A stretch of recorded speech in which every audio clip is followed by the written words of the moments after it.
Hello, I'm Trevor. And I'm Laura. We have a deep passion for helping couples build strong, lasting relationships that truly thrive. So we created Tools for Marriage. Tangible, practical tools couples can start using right away. Wherever you are in the world. And wherever you are in your relationship. We truly believe these tools can improve any marriage. And maybe we put a few divorce lawyers out of business along the way. Well, hello, and welcome to another episode of Tools for Marriage. Boy, this is a very special one. I have a good friend of mine that I haven't seen in many, many years, and so it's great to reconnect, and I'm excited to hear their story. So let me read their bios, and then I want to introduce you to our friends here. This is Craig and Beryl Glass. They were married in 1976. They have 6 children, 3 of them adopted in-laws, 6 grandchildren, and they live in Monument, Colorado. That used to be our stomping ground. So Craig's the founder and the president of Peregrine Ministries with a mission to guide and inspire men on their life journey. He's the author of Passage to Manhood Field Guide and Noble Journey, A Man's Quest for a Lasting Legacy. Beryl's a freelance graphic artist, designing communication magazines, brochures, logos, and artwork for numerous authors. In his free time, Craig enjoys biking, golfing, fly fishing, and swimming. Beryl dedicates her artistic skills to multiple painting, drawing, design, and baking endeavors. So welcome, Craig and Beryl. It's very nice to have you on the podcast. Thank you so much for having us. We're glad to be with you. Thank you. I'm really excited to kind of rewind a little bit before we dive into kind of the marriage-related elements. So, Craig, do you recall how we met and how this all sort of came together? I sure do. Yeah. Correct me if I'm wrong, but we attended the same church, Woodland Valley Chapel. That's right. And I took a team of mature men to the Dominican Republic to do build some houses with Habitat for Humanity. Did I get that right, Trevor? You did. That's right. Yeah. You were one of those guys. And we just really connected fast. Yeah. We really did. That's right. I just, right off the bat, Craig, I just felt like, boy, this is just a guy who has a real heart for people, a real heart for men. I mean, the fact that you were leading this sort of missionary effort and just trying to make things, intentional as we went, when we'd be on the bus or the car rides or having dinner, trying to connect with the local people, trying to connect with the group of people that we brought along. And I was scratching my head a little bit, just sort of thinking, is this like financially? It costs quite a bit to sort of do this thing. Would it not be better to sort of send this money and it might be better used in a different way? And I think I maybe even asked that question to the group, but I just remember that there's nothing like being in the midst of these people and sharing the good news of Christ, and even just laughing with them and playing with them, playing baseball with some of those Dominican kids. Wow. And seeing some of the work that we did. I mean, we weren't by any means builders. You said we were mature. I'm not sure about that. That came later. But that's big quotes on that. That's right. But you were actually helping draw us in many ways to maturity and to what that meant. And so, wow, I mean, it was quite a while ago that we did that trip, but such a deep core memory for me. And I'm just so thankful that you did that. It was a long time ago, Trevor. It's got to be 20 years at least, I would say, maybe a little more than that. And it's a great memory for me too. And I agree so much with you, how you've deciphered why go? Why not just send the money or send professionals to build a house? It's about presence. Yeah. It's truly about presence. And not just for their benefit, but for our benefit. Those of us on the team, every one of us came back different. Yes. That's for sure. That's right. And so there's a big picture about that. It's not just solely about what's most efficient and what's most practical economically? No, that's kind of down the list. Yeah. Yeah. Well, I was so glad to go on that trip. I mean, certainly because it was the first big sort of missions trip, and I didn't know anything about the Dominican Republic, and certainly didn't felt like I had the skills, to go and build houses by any means. But man, what an amazing experience that was. And certainly one of those highlights was getting to know some of the people that were on that trip, and certainly you, Craig. I just really look back on that, and it's surprising to me. There's not a lot of things I remember from 20 years ago, but I certainly remember you, and I'm just so appreciative of your heart. And really appreciate it. Thanks a lot, Trevor. You bet.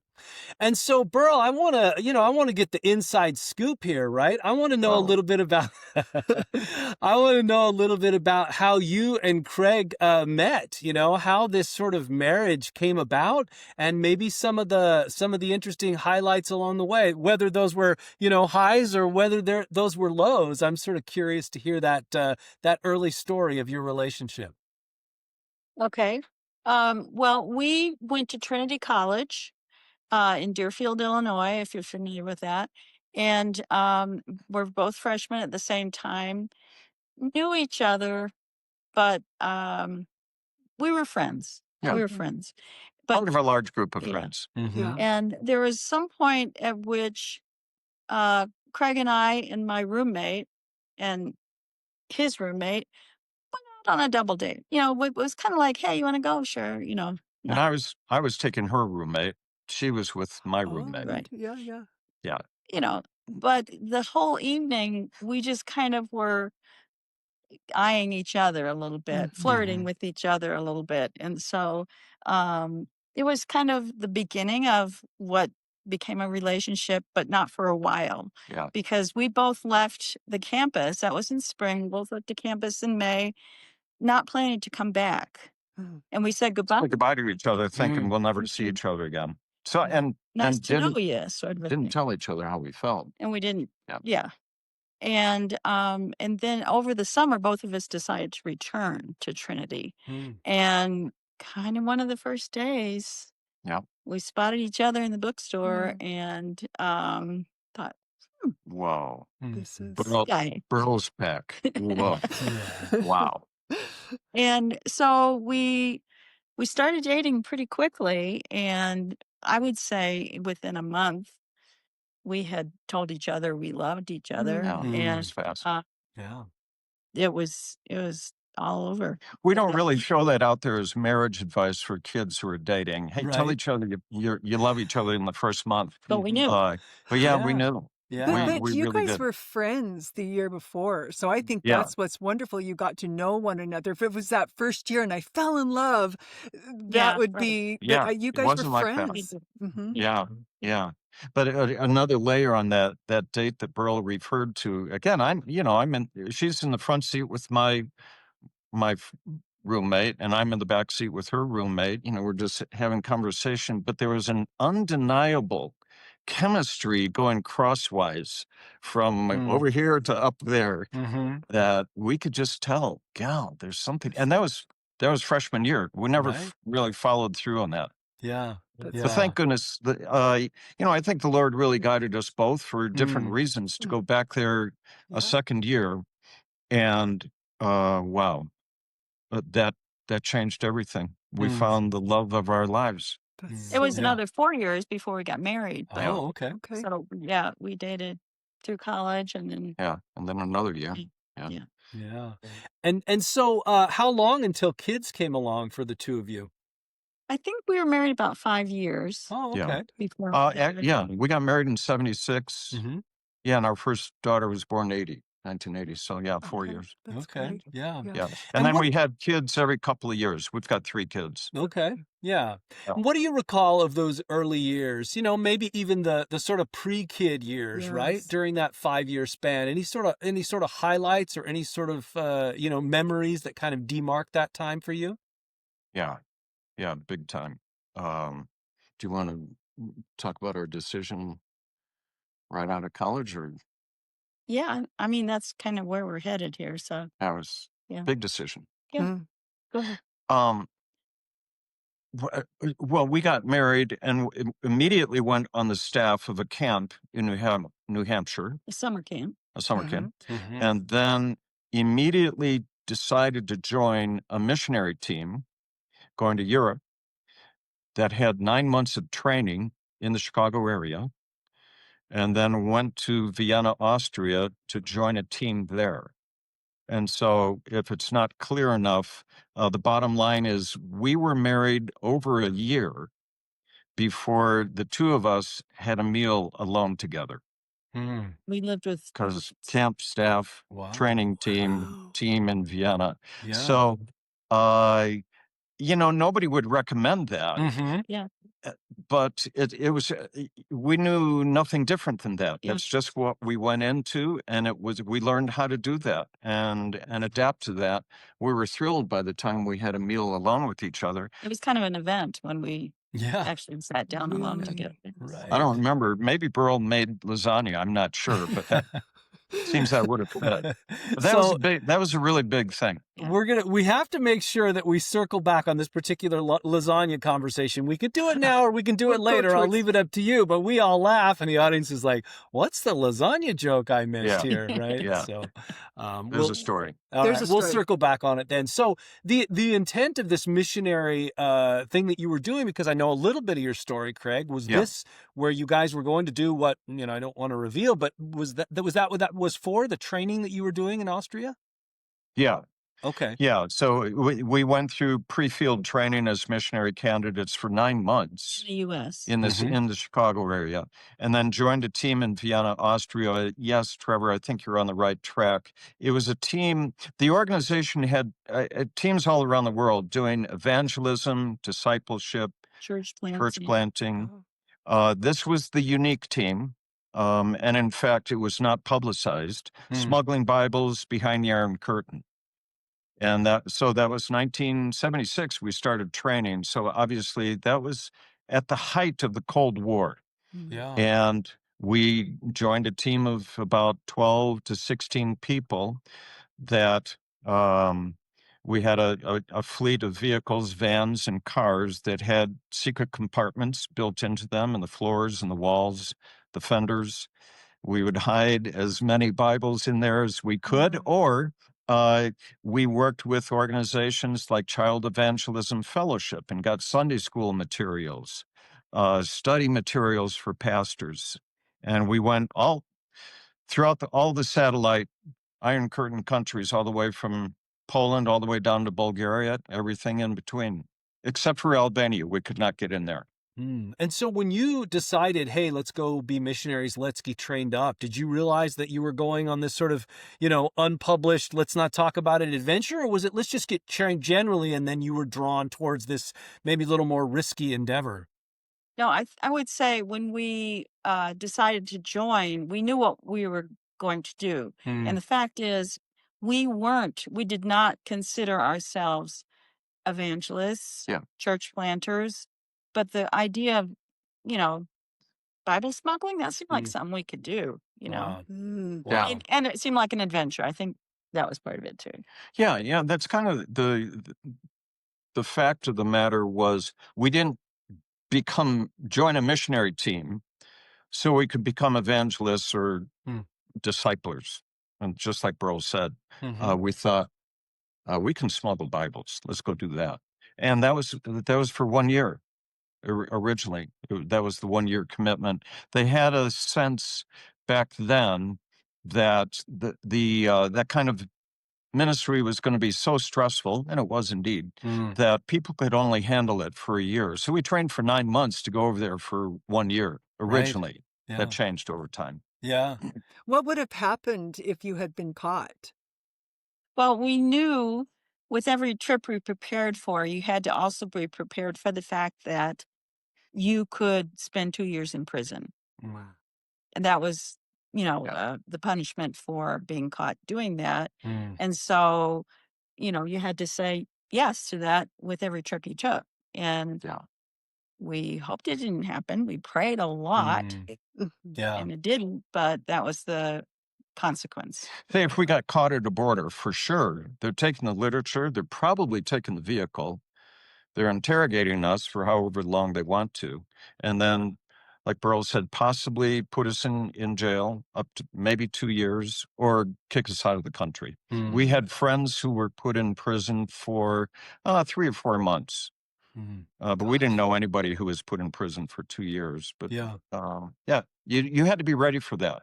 Yeah. Wow. What a commitment, to understand that, hey, this is, This is this is really important. living out your faith for sure. Mm-hmm. Right. Yeah. So Yeah. are there any, sort of, I can't imagine there's not stories that come out of an endeavor like that. Was there anything that, you were very close to being caught?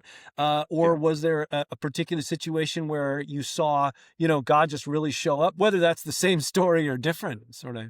Well, there's a lot of stories, Trevor, and thanks so much for asking. We could fill a couple of podcast Mm. episodes with the stories. Honestly, we could. I think I'll pick one, and Is it Beryl, too long? it's not too long.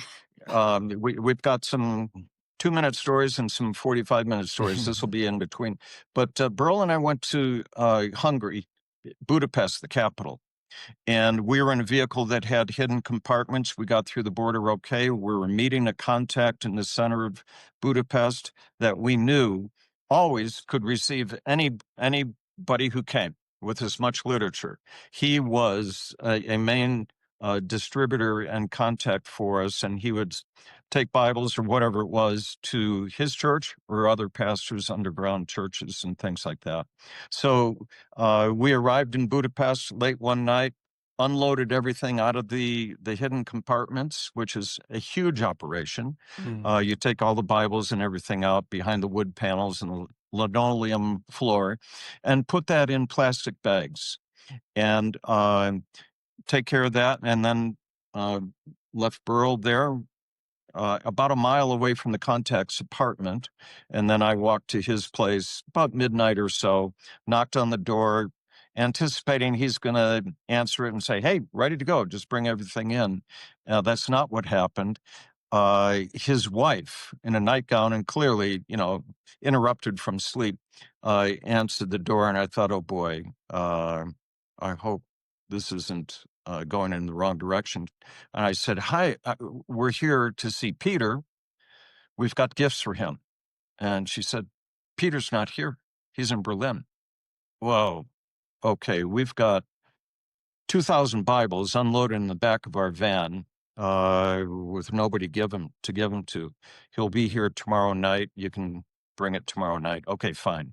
So that's the arrangement we made. To reload them would have Oh, been. Yeah, it's hours and hours and hours. Yeah, yeah. it's a huge operation. Anyway, we knew a campground on the west side of Budapest that had a lot of tourists from the west, so we would not stand out in our Ford Transit, by the way. Ford Transits nowadays are enormous campers by comparison.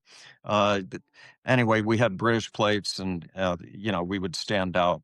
But this was a campground that had all sorts of Westerners. So we headed out of town and got to this dark highway that had a fork in the road, and I knew the direction to go. And you just look for about 2 miles down, you pass a gas station, and then on the right is going to be this campground, and we'll be great. And I'm driving, and now it's about 1 a.m, pitch black, dark, primeval forest, basically. And I'm not seeing the gas station. And I'm not seeing the campground, and I'm starting to believe something's wrong. And then I saw a light flashing in the middle of the road up ahead of us, and kept driving toward it and realized there's somebody standing in the middle of the highway. It's a 2-lane highway, flashing a flashlight at us and trying to get us off the road. And the closer we got, realized it's a soldier. He's got a uniform and a rifle slung around his shoulder. So you obey, you pull over to the side of the road and just wait to see what's going to happen. He walks up, knocks on the window, and unfortunately, he could speak pretty good English. Normally, you're hoping they won't be able to, but he could. But all he said was passport. Passport. Obviously, he wants our passports. We give it to him. He takes a look at them, and I know we're good. We've got Hungarian visas, and he takes a look at it, puts it in his pocket, and says, "No visa." Sir, no, there is a visa in the passport. No visa. "Sir, we were at the Hungarian embassy in Vienna yesterday. I can show you the page." And I tried to reach, to get the passports. He slung the AK-47 around the shoulder, muzzle in my face, finger on the trigger, alcohol on his breath, and said, "One more time, no visa." And I said, "Okay, fine. What do you want? Come. And that's all it was. And come was going across the street again into the darkest of forests.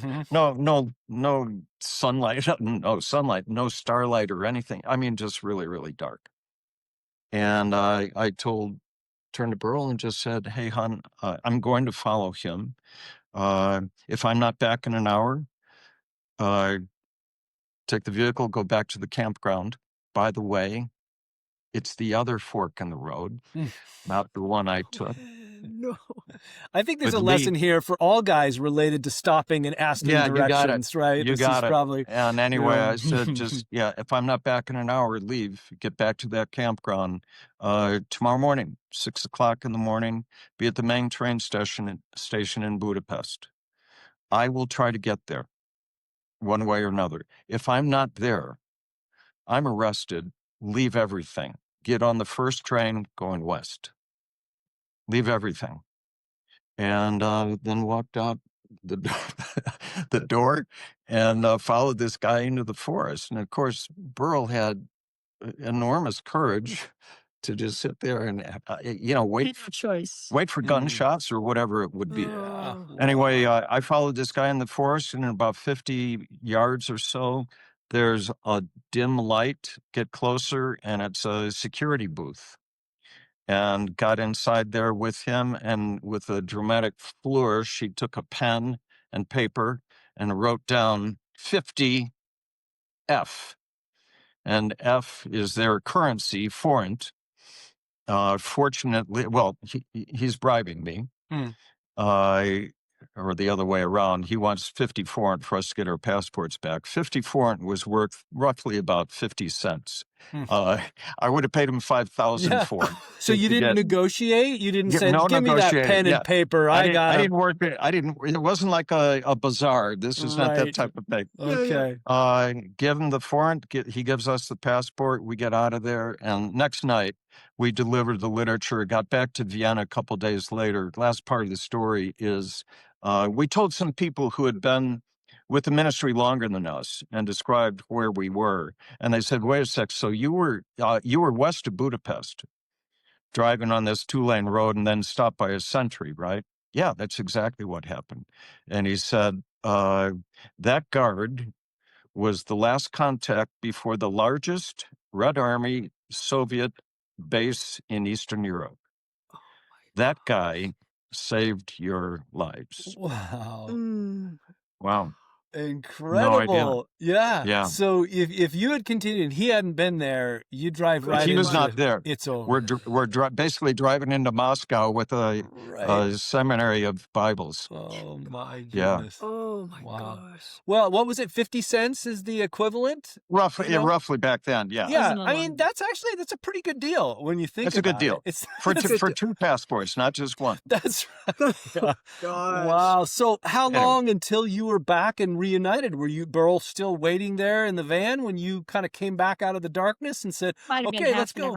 Okay. Yeah. Right. Wow. Yeah. An hour, Yeah. like that. It wasn't that long. But during that time, I didn't know what was going to for happen. sure. Terrifying. Yeah. Amazing. Yeah, it was very frightening because you're alone and you just don't know. You're completely clueless what's going to happen next. That's right. Yep. Zero power. You just surrender and go along. Yeah. Wow. I go with it. Amazing. Yeah. So then another 4 years or so, I guess maybe 3, because you guys did your training and then your thing, and you're back, and was Chicago home base for you? Is that what you called where you continued to call home? Yes. Yeah. And you got it exactly right. We trained for a year and then we were overseas for 4. So roughly it was about a 5-year experience I see. with that Eastern European team. We had our first child in Vienna. Yeah. She was Oh, a year okay. old when we left. Yeah, huge. Yeah. That was a big experience. It was not easy. It was very difficult, but at any rate, she was worth it. And yeah, came back to the Chicago area, and I stayed on staff with that organization for another 15 years, helping lead the training part of the program. But my primary responsibility was oversight of the teams on the field. And so I would travel overseas regularly, visiting the teams, encouraging, often conflict resolution, really, really, really often. Every now and then, my first trip was to Bolivia. I've never been to South America at that point. First trip was to the team in Bolivia, and there's a young lady who they are concerned, young lady on the team, who seemed to be developing a relationship with a Bolivian guy, and indeed she was, and they had gotten sexually intimate with each other. And so my first exposure to missionary administration was to bring her home. Gosh. Yeah. As in her eyes and her pastors, everybody's eyes, a failure. And then try to walk through, well, you're not a failure the rest of your life. This is not the defining feature of your life. Yeah. This was a mistake, and there are consequences. But anyway, I did that for another 15 years. And during that time, Beryl was primarily at home raising the kids, and then started doing graphic design.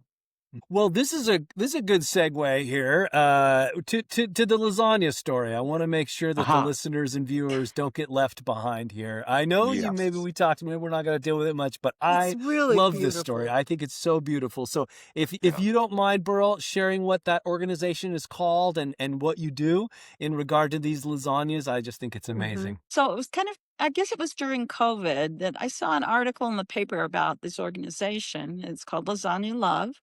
And what they do is they have people around the country who are willing to make a lasagna and deliver them to someone in their area. And so I thought, I'd like to do lasagna. I can do that. And it seemed like a ministry opportunity for me. And so every week I bring a lasagna to whoever they assign me to take it to. And it's been fun. It's been just a blessing to do and blessing for the people that receive them. And as Craig was saying earlier, we they tend to be people who have great need, or they lost their job, or it's a woman alone, or they're with children or whatever. And twice we've delivered to people who are living in their cars. And and then sometimes it's the exact opposite. So it's just like, you don't need to have a great reason. You just have to ask, and we'll bring you a lasagna. And so, yeah, I've been doing it for about 5 years now. That's wonderful. You can sign up for doing it once a year or once a month or however often you want to do it. And so, yeah, like I do it weekly, and it's It's a it's blessing.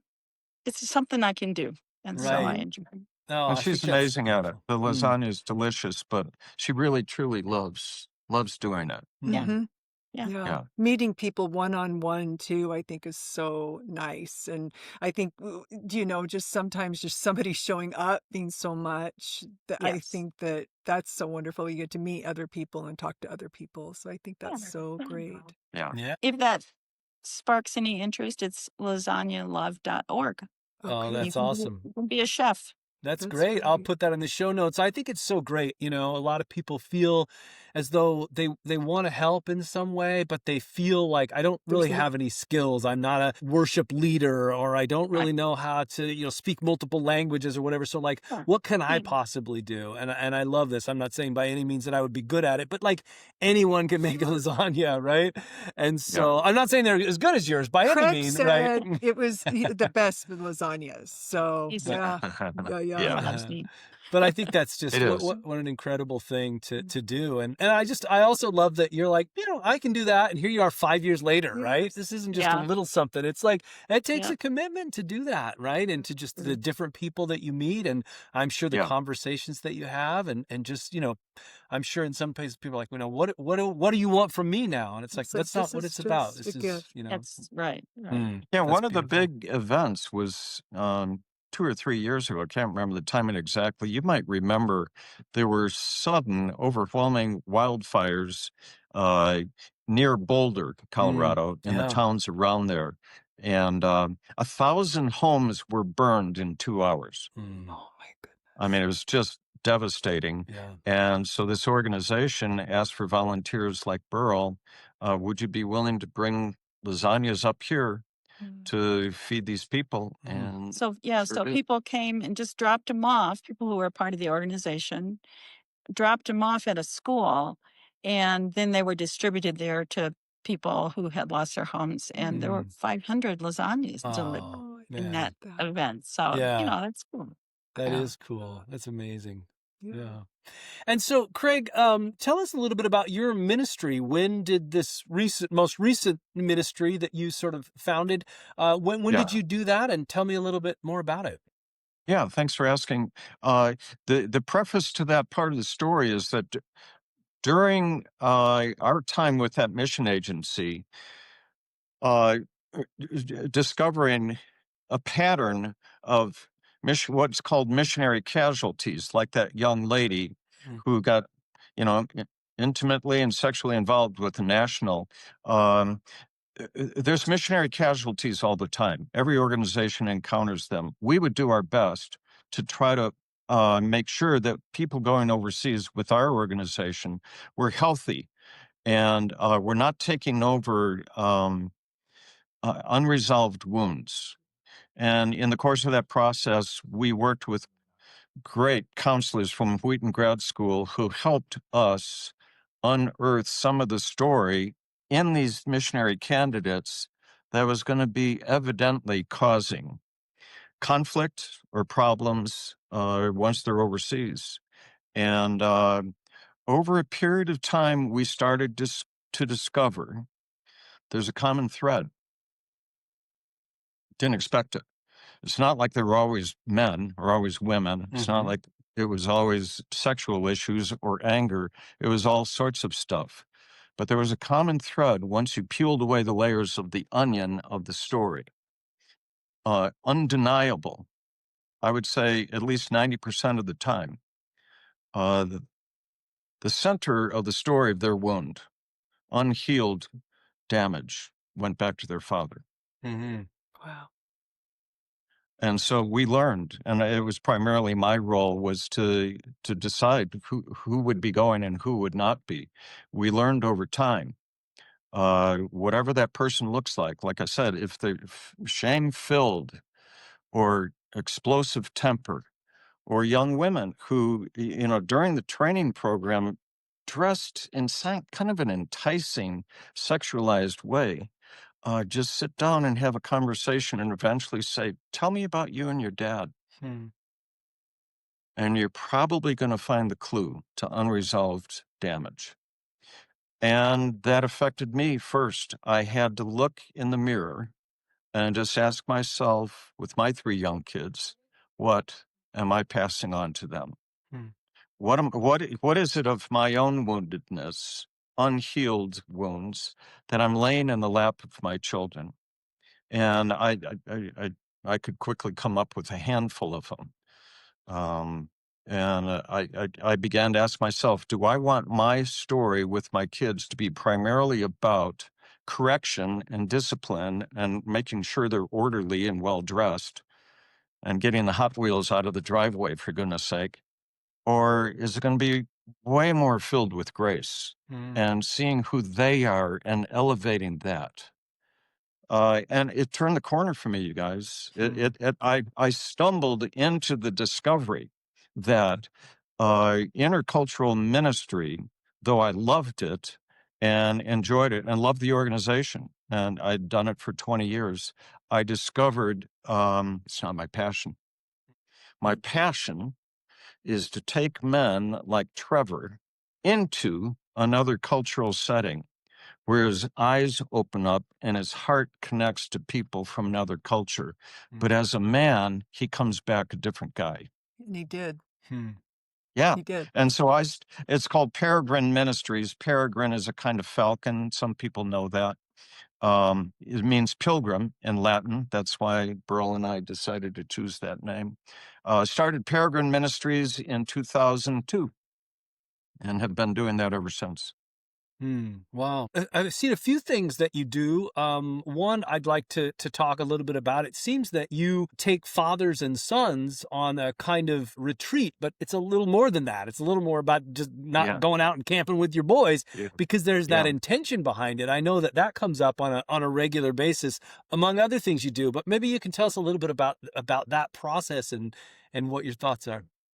Well, I love that you noticed that, Trevor. Thank you so much. Thanks for your research. It was something I started a long time ago. We call it Passage to Manhood.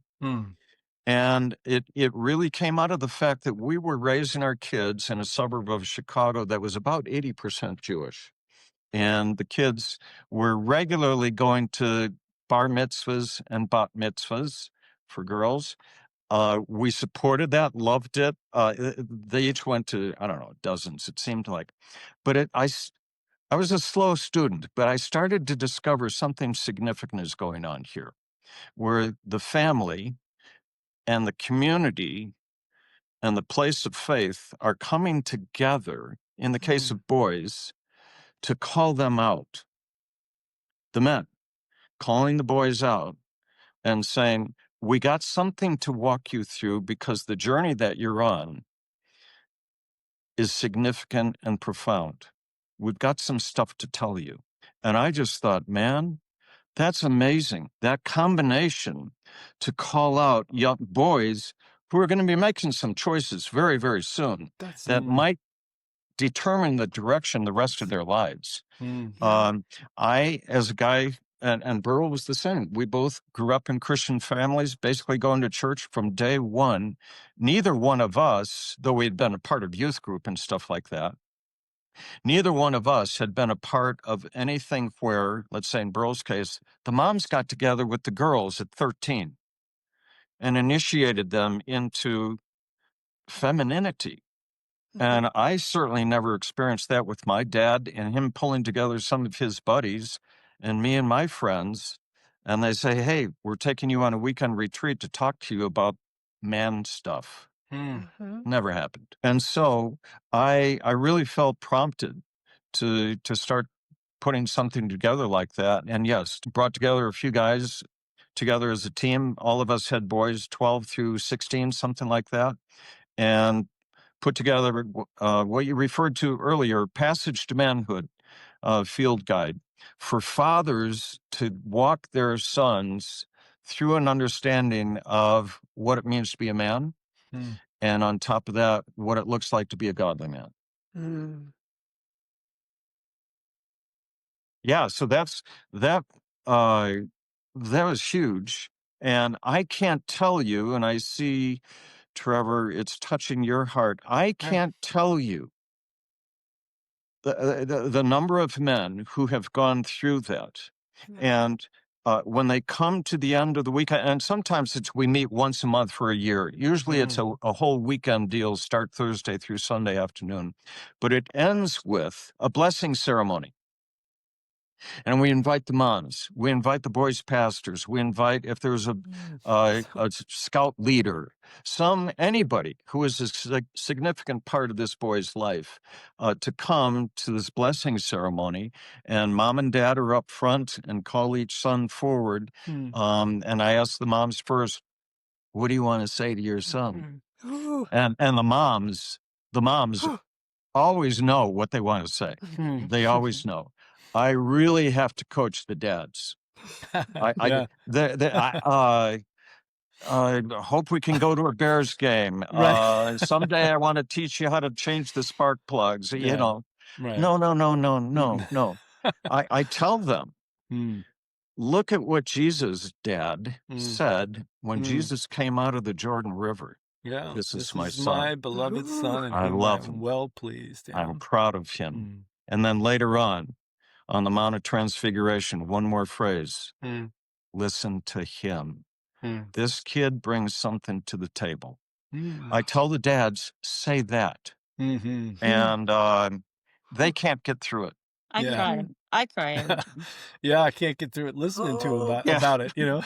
Yeah. So it's so interesting when you talk about this, because you know there's no better way to learn something than to have to teach that thing, right? Yeah, good And point. so getting with your son and being like, I want to teach you how to be a man, but I don't know that I did it right. We That's all it. have those things where we say, That's I it. didn't. And so there's a certain amount of just humility to say, look, I'm making this up. I just have to rely on the Lord. got And it. I probably said some things and did some things, or didn't say and didn't do some things and was absent for part of your life. And just that reconciliation, that forgiveness, that humility. And then, but I that calling up, that calling Yeah. up to say, but I want more for you, Yeah. Just No, you so nailed beautiful. it, Trevor. That's exactly right. Everybody else is like you, what you're just describing. Virtually every other guy I know, including me, before I started thinking this stuff through, wants to guide his son into an understanding of godly manhood. For sure, Yeah. wants to. They just don't know how to get there. Yeah. And that's undermined by the fact, like you pointed out, they don't have it figured out themselves yet. Mm-hmm. They're still Yeah. struggling with pornography or whatever it is. Right. Anger. Yeah. Mm. So you're exactly right. So, I really feel like the Lord used our neighborhood and our family, our kids' experiences to bring that resource to the table. Passage to Manhood, a field guide. Yeah. Man, that's amazing. How many fathers and sons, how many groups, or how many times have you done this? Sort of curious to know the metrics on some of this. Wow. Okay. Yeah, I not counted that up. But I would say I've been doing it since, I was on staff at Willow Creek when I started doing this, Willow Creek in Chicago. Yes. And so that would have been 1996, roughly 97. I started doing it then with maybe a dozen father-son pairs, so 24 there. Yeah. Did it 2 or 3 times there, came to Colorado Springs and started doing it here. I've done it with numerous churches and high school youth group type things, including all the football players on one of our local high schools here and their dads. Wow. I mean, so how many times I've done it, I just don't know, but I've done it for more than a quarter of a century, and it's not like I do a whole bunch of them every year. No, that's not right. COVID really started to shut things down for us being able to do that. One of the really neat things is, after I'd been doing this for a while, I had a number of really close friends say, Craig, I missed it. My sons are long past. We shot for like 12 to 17 was the age group we were shooting for. My sons are 38 and 39, and my son-in-law is 41. Will you ever have anything for them? And I just said, there were enough guys that asked that. I said, absolutely. Yes, we will. And, and that guy did say, can I bring my 41-year-old? Is there a limit at 40? No, not at all. He's your son, even the son-in-law. It was a whole nother level of amazing. And there was another time we had fathers and grandfathers come with the sons. Wow. That was another layer of, gee, that is so special. And the fathers blessed their sons publicly. The grandfather blesses the son and the grandson. Wow. Yeah. It's pretty special.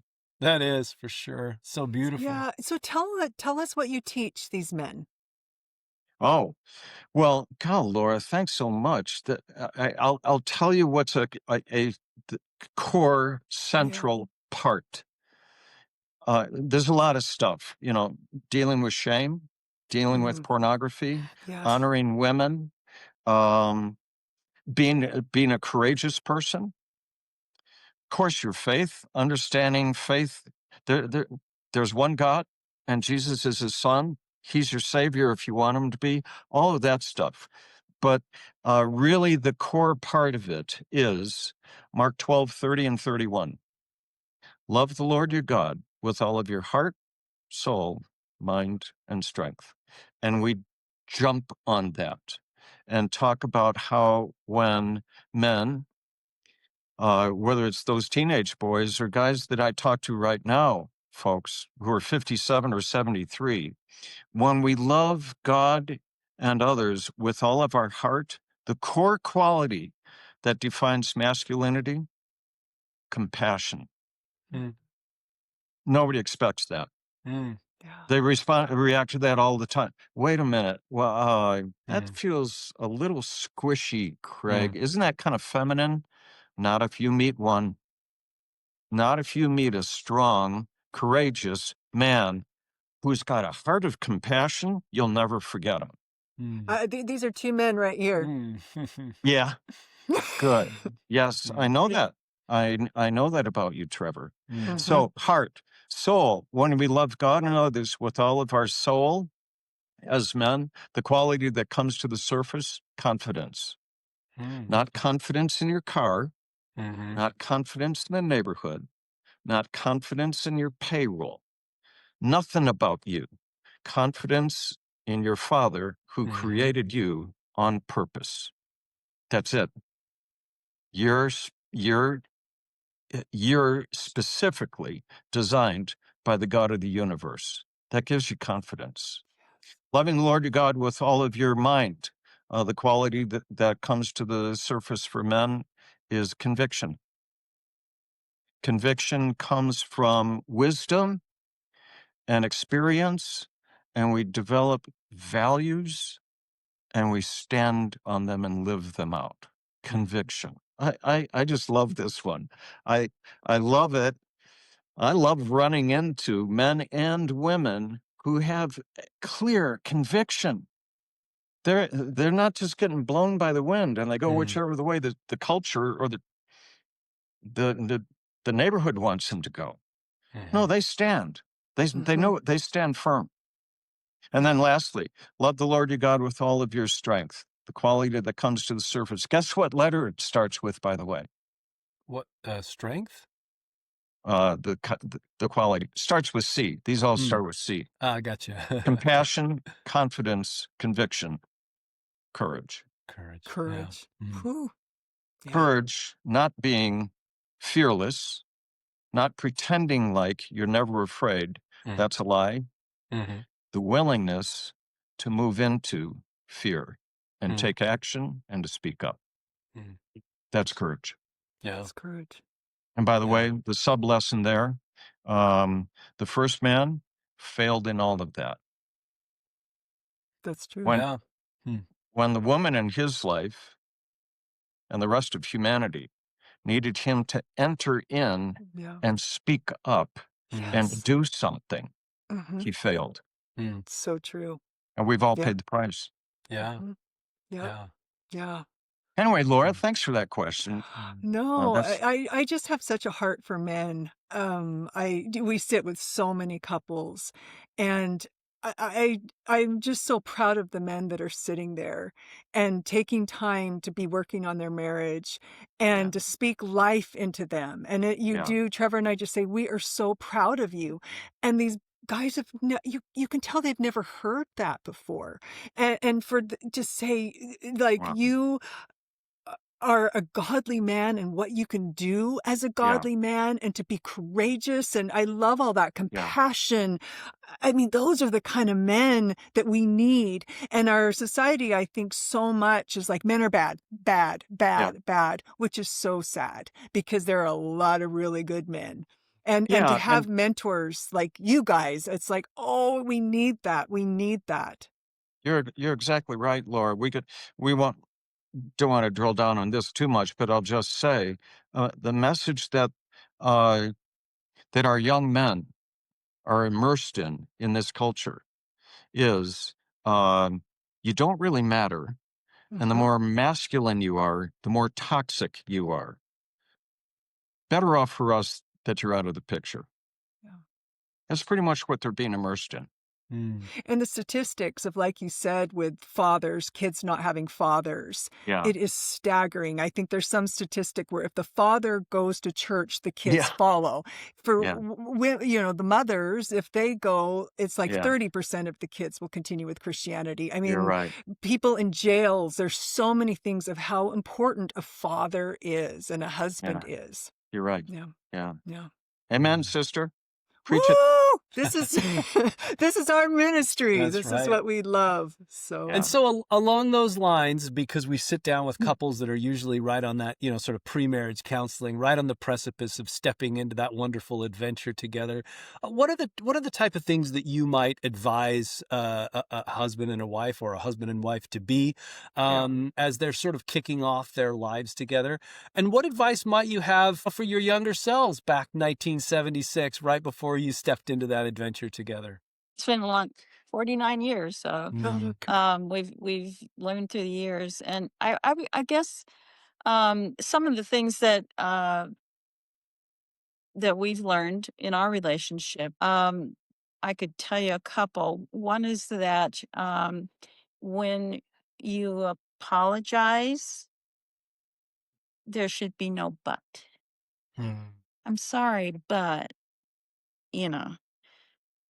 Did somebody ever say that to you? never heard that. Yeah. So we've learned that. Yeah. There's no buts. And just give each other respect for the feelings that you have, whether they're founded or unfounded, I think. And either of us may feel hurt by the other, that they don't quite realize the reason behind it, but you have to learn to respect that and to be aware of the other person's feelings. Yeah. Couple. Yeah.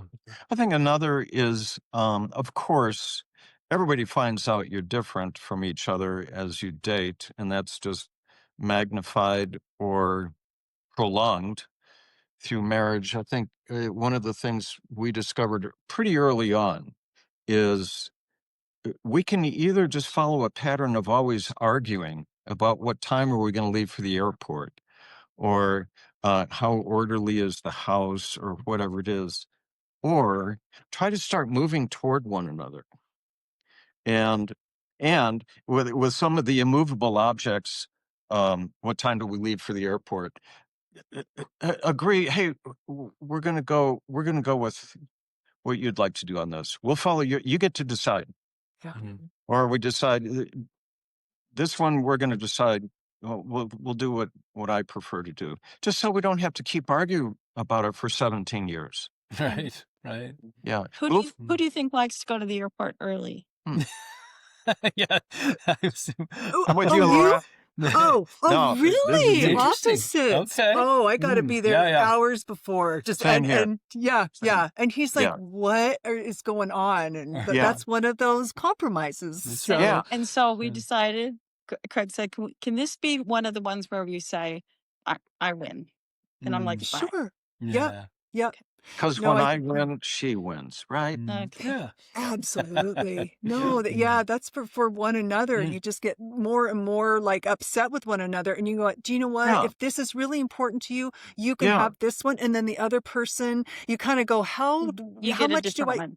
Yeah. That's right. Yeah, you get a different one because is it really worth it to be going after each other? No, it's just not. And we really have moved toward each other in a number of things. We're different. We're different in how we use time. We're different in orderliness. We're different in, jobs that we do around the house, or the lawn, those kinds of things. We've really moved toward each other and share a lot of that stuff When now. we first met, he was a neat, orderly perfectionist, and I was a hot mess. Yeah. And so we've had to, in order to survive each other, he's loosened up a little I'm a bit, recovering and I perfectionist. tightened up a There you little. go. So Yes. Yeah.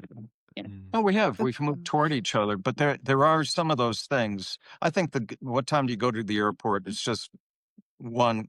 Hey, can we just decide we're going to go with this This approach? time. Yeah. On this I'd one. rather read a book for an hour than be 2 minutes late. That's for Me sure. And there's been really good time. I'm so glad we left early, do you know, Yeah. or we made the plane. But there's been a lot of times where we've been reading books too. So, Yes. Right. Yeah. so Yeah. And so you talk a little bit about those areas of difference between the two of you, right? And everyone always comes up with different things that, you know, some of those things are just, you know, preferences about what you like and things. And I heard someone mention something about, you know, sort of mom spaghetti, right? I mean, they've got their mom spaghetti's the right, this is how you do it, right? Yeah. And the other Yeah. person's like, no, I got my mom spaghetti, right? And so just by its very nature, we're going to come together and we're going to clash. And it's interesting to me because I feel like in some ways, if we didn't, if there was this kind of beautiful sort of melding or whatever, I don't know that we would get closer. I don't know that we would develop that type of those dance steps together, you know, if we didn't kind of go through how we're going to navigate and handle those things. Well, there's kind of a beauty there, you know? Right. I agree, Trevor. And you're making me think of another one that we were talking about with each other, how we shop, for example. I think I'm not going to shop like Beryl. She's not going to shop like me. But what we've learned is to understand what each other gets, why we do it that way. Yeah. Beryl goes for the adventure. Yes. I say I don't necessarily need to shop for things. I enjoy the beauty of things. And to me, it's just like, oh, isn't that pretty? Yeah. Which never crosses my mind. Right. It's not my approach. That's right. My approach toward shopping, you might guess, is pretty pragmatic. I don't want to be in the store unless I know exactly what I want and where it is. I want to go get it and get out. Right. You know, that's a pretty different thing. But I love why Beryl likes to shop the way that she does. I really do. I've really grown to love that and embrace that. It's the adventure. Well, I really like that, you know, when you think about it, because we need to continue to be students of one another, right? I mean, this oneness is like, the two shall become one. You get married and you're one, but oneness is kind of a continuation, right? And I like what you're saying because it's not like you go, well, okay, I guess I understand you and you're different than me, right? That's maybe level 1, right? Level 2, maybe, because you're coming to an understanding, but actually an appreciation for it. I just think that's a separate level, right? Where you're saying, I actually appreciate the differences between you and why, you know, how you want to, you know, why you want to go shopping and what that experience is. And it's not just how your spouse was raised or trained. There's a reason she or he likes to do it that way. How about embracing that? So true. Yeah. And were there any things in your marriage that you put into place early that you felt like became, you know, good habits, healthy habits, or things that you try to do on a regular basis? And sowing those seeds has really, you know, grown something beautiful in your relationship? Yeah, great. We did talk about this earlier as we were anticipating some of your questions. Beryl loves hospitality. It's a gift. That whole lasagna thing, she not only takes it that way, she brings people in to enjoy her cooking. She's a wonderful cook and loves to make the house attractive and warm and homey. And so way early on when we were with that mission agency, and after we came back and for 15 years, we're having teams in training going through regularly. We'd bring them into our home. The team going to Manila, the team going to Paris, the team going to Helsinki, whatever it is, have them in our home. And Beryl would just do a wonderful job of welcoming people. And I would say that became a pretty consistent part beyond just the mission agency, a pretty consistent part of how when we we do first things. came back from overseas, we had nothing. We were given a house basically that had nothing in it. And one of the first things I wanted to buy is the table we're sitting at now Yeah. because it's got all these leaves and Yeah. you can put all these people at it. The So, ever expanding table. I love Yeah. it. Yeah. It's oak. yeah, Yeah. That's Yeah. right. I didn't realize we bought it back then. very early. Wow. That's That's amazing. beautiful. Now, when you guys think about, your faith, right? I mean, you've always been in some shape or form, in some sort of ministry, right? This isn't hey, we go to church on Sunday and maybe we can serve together, right? It's been Yeah. sort of a core, part of your life. So Yeah. when you think about, faith and what the Lord means in your life, do you have differences in what makes you feel, closest to the Lord? Or are you guys kind of aligned in that? Are they sort of, in some ways, kind of separate sort of practices in terms of you seeking the Lord? Or is that something that's always kind of done together with the two of you? Wow. That's a great question. So there was a point where Craig had been in ministry. Well, we'd been in ministry and he was working with this organization for 10, 15 years. And we lived in this really nice town where everybody around us seemed to be upwardly mobile. Yeah. And had nice things. Mm. And I think we kind of came to the point where, what do we want to keep doing this ministry thing? Because you could probably get a pretty good job, Mm-hmm. Getting a little tired of raising support year after year after year. And could I be a normal so person? kind of for the first time together, we said, let's explore other options and see what might be out there. And, we're thinking of our kids needing to go to college someday and all that kind of stuff. And so he started looking for secular employment, interviewed a few times, and we were sort of in that process, in that mindset. And our small group came to our house one evening and we listened to a message that was on our TV, that we had looked up to listen to. Didn't know much about it, but why don't you take it from here? As the message went on. Yeah. Well, yeah, we're listening to it with, maybe 10 or 12 people in the room. And the message was, Peter, feed my sheep. And I'm just now realizing, you guys, when we worked in Eastern Europe, we had code names so that people in Romania, if they got arrested, they had no idea what our real names were. My girl was Annie. My code name was Peter. And so as we're listening to this message, we kept hearing, Peter, feed my sheep, feed my sheep, feed my sheep. And Bro and I, Kind of looking at each other across the room. and my recollection is we had tears in our eyes and ended the message and just asked, hey, you guys, how did that hit you? What did you think of that message? Because we're profoundly impacted. And by and large, people responded. It's okay. It's all right. I've heard that story before. Yeah. Yeah. No, it pierced. It hit us really directly. And so, yeah, that's just one of the stories, you guys, of how. But sorry, just to finish that story, Okay, yeah. what it led to was a lifetime of ministry, really, because we were considering walking away from it, but we were on the same path and the same heart that you were asking to say, no, this is where God wants us. Yeah. Yeah, it just really felt, as I look back at it and think about how it felt, it was definitely along the lines of me at that time, choosing a fork in the path, like outside Budapest. And the father said, Craig, feed my sheep. Men need to hear from you. That's what you're called to do. Okay. Yeah. And I think a husband and wife in ministry, I don't think there's anything more powerful than that. To have the same goals, to be going after the same, what God has for you. Yeah. And that's Trevor and I with this ministry, is we've always kind of had pre-marrieds and married people in our hearts. And then as this ministry is going, it's it's amazing. We see how God just opening door after door, and we have this radical obedience of God. Where do you want us? And Right, right. he shows us, and we're like, we're there, because we're here for a certain amount of time.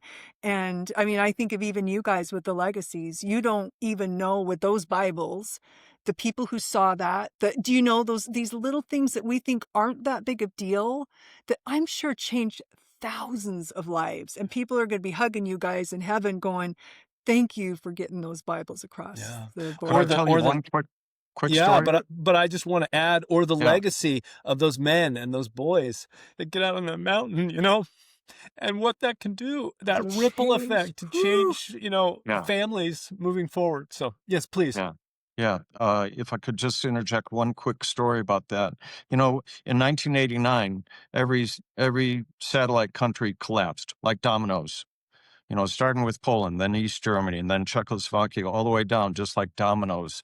A big one was Romania, because Romania's dictator, Ceausescu, had a grip, iron grip on that country. Not too many people remember the fall in Czechoslovakia came because the police were told to arrest a pastor in a church. And when they got there, the church was surrounded by believers. The police decided, we're not going to do it. Ceausescu sent the army to go after the police and the church. The army refused to do it and turned around and assassinated Ceausescu. We delivered Bibles to Christians in that church. One family in particular told us for sure 20 years later, your team brought spiritual life to our family. We brought it to the pastor. He brought it to our church. That's the church that started the collapse of Romania. Yeah. Who knew? I mean, truly, who knew? Incredible. You just take these little steps and you think, oh, this isn't that big of a deal. Even the lasagna thing, you do not know how that just for people's hearts, where it's like, oh, that meant something to me. And so stepping out, that's... Yeah. And I love that, Laura. I'd like to springboard off of that point. That's a great example. What we know is we're in ministry all the time. We're regardless of the job, regardless of where we are. We are ambassadors of the kingdom, one way or another. We are in ministry. Our lives can be about the kingdom all the time. And at the same time, to acknowledge there's some choices when you decide, I'm going into vocational ministry. It's what I do as a profession 100% of the time, every day, as far as I can tell, for the rest of my life. It needs to be a calling, and the reward, although it can be very, very difficult, the reward can be heaven bound. Well, it's just beautiful. I love your stories, and I'm so thankful for the time that we got to share. There are a couple things that I want to say. Craig, I got a chance to watch the podcast that you did with the gentleman for I think it was the Colorado Business Group or something like that. Podcast, Yeah. And man, it's so interesting to me, because one of the things that, you know, strikes a chord, obviously did today, is just you talking directly to the hearts of men, you know, and reaching out even to that gentleman sitting across from you. And I think he said, you know, Andrew, you matter. And you just saw him kind of, you're like, no, look at me. You matter, you know? Trevor, man, you're paying attention. Oh my goodness. You could just see this kid like sort of sit up. And I thought, man, I love Craig's heart. You know, sometimes you're just doing this one-on-one, getting someone to look in the eye and just saying, listen, man, God sees you and he wants something more for you. And sometimes you're doing it in larger groups or on your, you know, on video. But I really appreciate the heart and what you're pouring into guys. And I know that, you know, our good Father will say one day, well done, my good and faithful servants, to both of you for what you're doing. Well, I repeated that to him, Trevor, probably 3 times, right? Yeah, right. Because the first time you say it, he thinks, okay, fine, great. The second time he goes, wait a minute. The third time, he's paying attention. This is serious. I'm telling you, Andrew, you matter. Because what I know, you guys, most men today don't think so. They don't think they matter. They doubt it. Right. Let's So put it that way. the world's telling them that they don't matter, right? The enemy's certainly telling them they don't matter. got And then they adopt that voice themselves that says, You got it. I don't really matter. I'm not really important here or whatever. And You're so exactly right. to crack through that, right, and get to the heart of it and say, no, man, you matter. And let's go. God has something more for you. I just love it. I think that's the beginning of that step towards freedom that you want men to step into. And that's a beautiful, beautiful thing. Yeah. And I think every single person listening, knowing you matter and saying that 3 times, you matter, right. to really get it on a soul level, because you do matter. And there is Heavenly Father that loves you. You do have a legacy. You do have a ministry to step into it, that I think that we just sometimes think, I'm not that big a deal. You matter. You got it. Yeah. And it's Beryl and Laura, it's women too, of course, need to hear that. Of course they do. Because many, many women, better than Trevor and me, many women doubt it. I'm just a housewife, or I'm raising chaotic kids, or whatever it is. Many women doubt it. Boy, just a voice that truly, genuinely says, hey, you matter. No, wait, you matter. You matter. To me, to the Father, to your neighborhood. Yeah, so. It's wonderful. Yeah. Well, thanks amazing. you guys for inviting us, and great questions. No. Well, thank you for joining us. I love your stories and certainly your hearts. And, it all came across the screen, and I just really appreciate what you do. And so God bless you on your continued journey. May your lasagna fill hearts and bellies, and may Peregrine Ministries continue to thrive as you call men out to more, to call them to step into what God has for them. I'm just excited for that next generation of people. And, you do feel right now, a little bit of shift in the culture, a little bit of change out there, and I just feel people are a little more willing to look around and listen. Have I been told the truth, and who's got my back, and what's true out there? And so I think it's important to have those voices continue to speak the truth, to speak light into the darkness. You're right. There's a shift happening. Yeah. Yeah. Exciting. That's right. Well, thank you both for joining, and thank you to all of you for joining for another episode of Tools for Marriage. We hope that you'll like, comment, subscribe, and get in touch. We appreciate you. Thanks for listening. Please subscribe or follow to get notified with each new episode of the Tools for Marriage podcast. We're cheering you on.